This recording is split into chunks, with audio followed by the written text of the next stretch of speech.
Hi everyone, so what I'm going to do for this video is I'm just going to choose a photoelectric effect past paper question and just talk you through it. So first things first, I wanted to introduce you to this document. So this document is on the shared drive and it's just past paper questions by topic. Okay, so it's a PDF. If I remember correctly, if you're using it on your Chromebook, you have to download it because it's a PDF with links in it, and if you don't download it, the links don't work. Okay, so just download it onto your Chromebook. We will be using it in the year, so just download it anyway, we will be using it. And it's got all of the topics on the left hand side, and then it's got the questions that are associated with those topics. So we're doing the photoelectric effect, or wave particle duality as it's called here. And then like this question will take you to question 7 of paper 2 of the 2015 paper, for example. Okay, and then these are questions 11 and 12 in paper 1, so that's the multiple choice paper of 2016. Okay, we're going to try the question 10 of the specimen paper. Okay, and I'm just going to kind of talk you through this. Okay, unfortunately I don't have this printed out or anything, so we're just going to have to kind of work with this, but hopefully that's okay. So I just wanted to choose this question because this is quite a common way of the questions being laid out. So we have like a little circuit almost, okay? But we have this area here, which is where the photoelectric effect happens. So we have this metal plate, and we're going to be shining radiation or shining light onto the plate. Now, remember, the photoelectric effect is all about if radiation or if light of a certain frequency, okay, remember that frequency is the threshold frequency. So if light higher than the threshold frequency hits the metal plate, then electrons are released from this metal plate. So if we have light coming in that is higher than the threshold frequency, comes in here, hits the metal plate, electrons are released, and then how this circuit works is the electrons will then start to flow in the circuit. So if we have radiation that's higher than the threshold frequency, we'll get a current in this circuit. Okay, so it looks a little bit different than the gold leaf experiment that I was showing you, but yeah, it is just the same. So anyway, let's go on to the question. So a metal plate emits electrons with certain wavelengths of electromagnetic radiation, where certain wavelengths of electromagnetic radiation are incident on it. It says that the work function of the metal is 2.24 times 10 to the negative 19 joules. So that's just the minimum energy that the electrons require to escape the atom. Okay. It says electrons are released when electromagnetic radiation of wavelength 525 nanometers is incident on the surface of the metal plate. Show that the energy of the photons incident on the plate is 3.79 times 10 to the negative 19. Okay, so first things first, we're just going to write everything down that we know. So we know that the work function, which is E0, because remember work is just an energy, so E0 is 2.24 times 10 to the negative 19. Okay, so I'm writing all of this down. We also know that the wavelength of our incident radiation is 525 nanometers, so we can write that down as well. And we are trying to work out the energy of the photon. Okay, so that, there we go. That is the information that we know, okay, so far. So we're trying to work out the energy. Now, we know that, or hopefully we know that, energy of the photon is equal to HF. Okay, remember, have your formula sheet. Obviously, you might not have a paper copy, but I've given you copies of it, so that's the equation that we're going to be using. But there is obviously a slight issue in the fact that we don't have the frequency, but we have the wavelength. And hopefully by now you should realise that, well, if you have the wavelength of a light, then you automatically have the frequency of a light, because light always travels at the speed of light. So we know the speed of it. So we're going to work out the frequency of this light by doing the speed divided by the wavelength. Okay, it is part of the electromagnetic spectrum, so it travels at 3 × 10⁸. And then we're dividing it by the wavelength, and then we can just do that on our calculators. Now, when you do this calculation, do not round this number, because this isn't your final answer, okay? You're going to be using this in the next part, so don't round this, okay? What I suggest you do is just kind of write it out as full as you can be bothered doing. But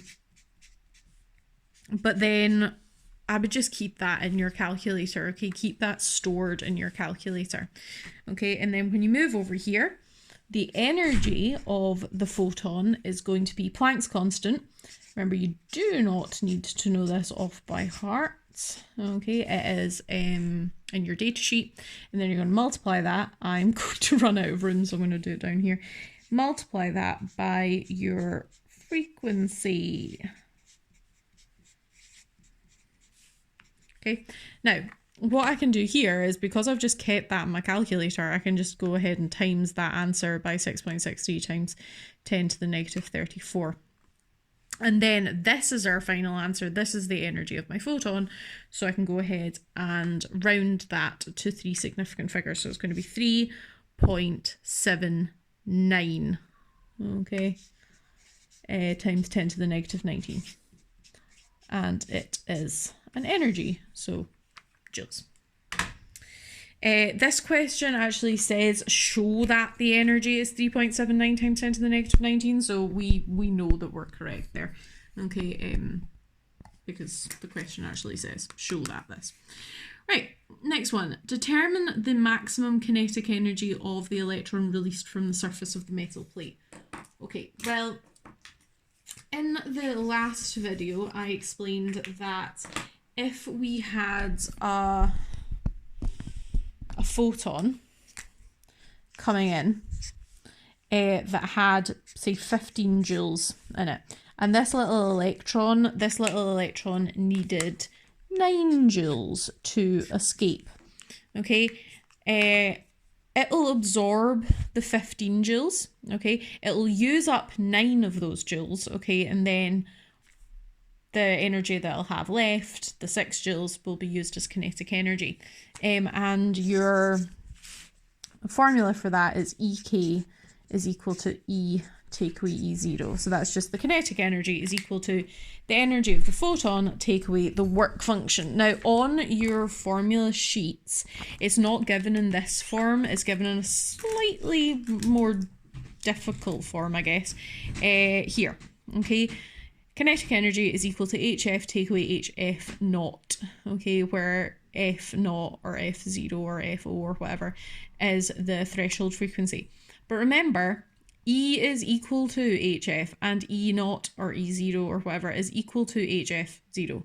Okay, so this is just the same as that, okay? Now, we have just worked out the energy of... I'm going to go this way because I don't have enough room. We've just worked out the energy of the photon.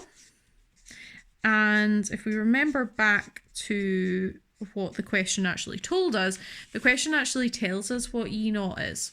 Okay, it tells us the work function is 2.24 times 10⁻19. So all we need to do is just take those away from each other. So 3.79 times 10⁻19, take away 2.24 times 10⁻19. And our answer is 1.55 times 10⁻19 joules. Okay. Right, let me get another piece of paper.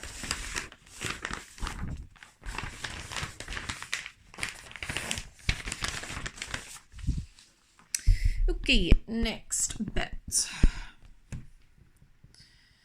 Okay, so question 10b. So the frequency of the instant radiation is now varied through a range of values. The maximum kinetic energy of the electrons leaving the metal plate is determined at each frequency, and a graph of this kinetic energy against frequency is shown. Explain why no electrons leave the metal plate when the frequency of the instant radiation is below F0 or F0. This is only worth 1 mark. You don't need to do much explaining. You can just say that below the threshold frequency, electrons aren't released because the photons do not have enough energy. Okay, or just photons with frequencies below F0 don't have enough energy to release the electrons. Okay, that's all you need to say. So just to repeat that, photons that have a frequency below the threshold frequency don't have enough energy to release the electrons. Okay, that's what we would say there.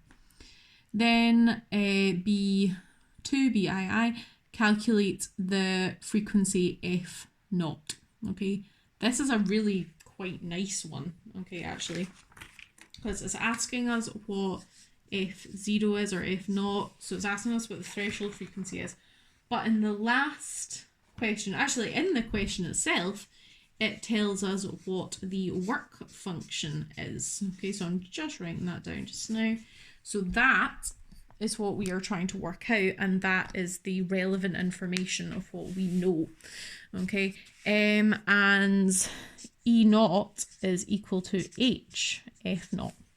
Okay, so the work function, the minimum energy required for photoemission to happen, is equal to Planck's constant multiplied by the threshold frequency, and the threshold frequency is the minimum frequency required for photoemission to happen. So we just rearrange this formula.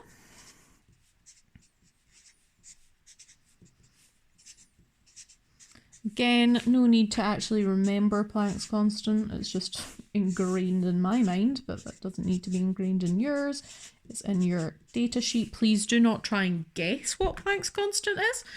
I had that a couple of times last year, actually. So please don't do that.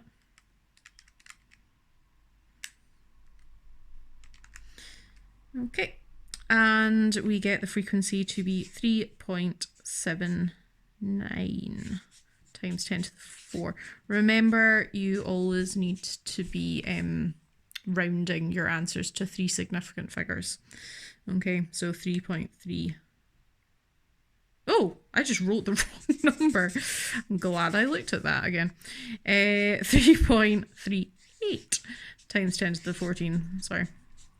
Okay, so yeah, make sure you're rounding it to 3 significant figures. Okay. I think there's one other wee part of this question. Yeah, okay. Right, we haven't really discussed these types of questions yet, but I mean, this is good time as any to introduce them. So you had these at National 5 as well, the dreaded use your knowledge of physics questions. So this was in an actual past paper, this question. So the use of analogies from everyday life can help better understanding of physics concepts. Throwing different balls at a coconut shy to dislodge the coconut is an analogy that can help the understanding of a photoelectric effect. Sure, okay. So let's discuss this question. I'm not going to write down my answer, I'm just going to kind of discuss it. So your coconuts in the coconut shy could represent your electrons, and the balls that you're throwing to the coconuts could represent your photons. So smaller balls that you're throwing might not be like heavy enough to dislodge your coconuts.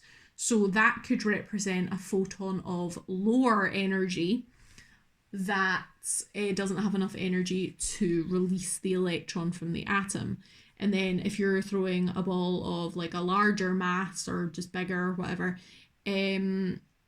that could dislodge a coconut, that could represent a photon of a larger energy. And the dislodging of the coconut would represent the electron being released from the atom.